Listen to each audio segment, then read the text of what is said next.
Okay, for question 63, it says a rectangular beam is to be cut from a cylindrical log of diameter 20 centimeters.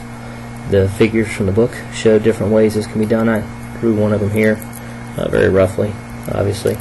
In part A, wants us to express the cross-sectional area of the beam as a function of the angle theta. Really all this wants us to do is to find the area of this rectangular beam from this circular cross-section. So the formula for area of a rectangle is length times width. The length here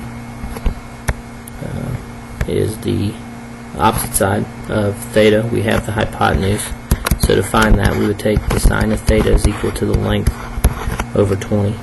And to find the width, it's the adjacent side. So the cosine of theta is equal to the width over 20. To solve for the length, it would be 20 times the sine of theta. To solve for the width, it would be 20 times the cosine of theta. Take these two, plug them into the formula for area.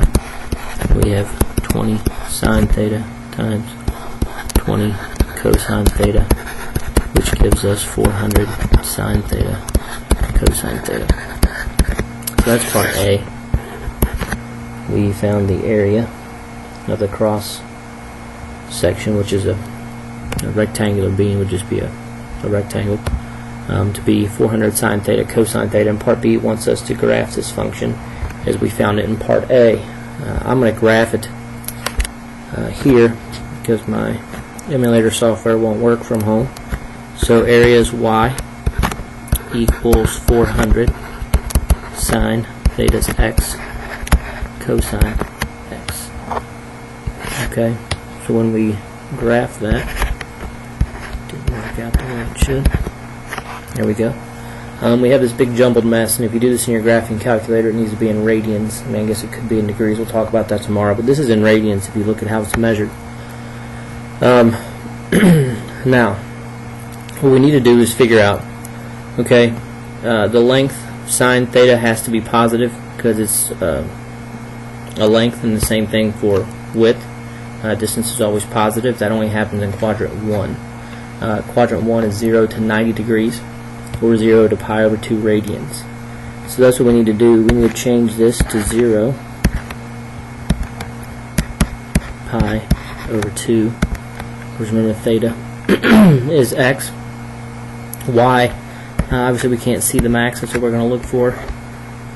300, I don't really know exactly. We'll give it a shot. There it is at 300. Now, I can't find this value exactly here. As easy as I could on a graphing calculator, just go to second calc and then go to maximum value. And when you do, this is part B, by the way. When you do for part C, which is what we're looking for, because it says to find the dimensions of the beam with largest cross-sectional area, so maximum. What we get is that x, or theta, is approximately 0.7854. Okay, and the area is approximately 200. Okay, so to find the dimensions, we would need to plug this back into length and width because those are our dimensions. And when we do that, I'll leave the length here, sorry, we have 20 sine 0.7854. I don't know why they're making that negative. Sorry.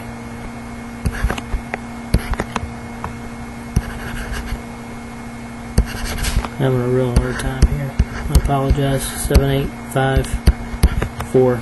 There we go. And we get approximately 14.142. We need to do the same thing for width.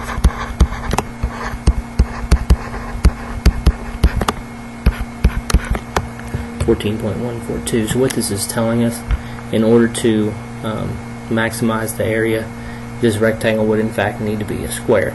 Okay, and some rectangles are squares, and this is the way we would maximize it. So our dimensions would be approximately 14.142 for the length and approximately 14.142 for the width. And that's how you do question 63.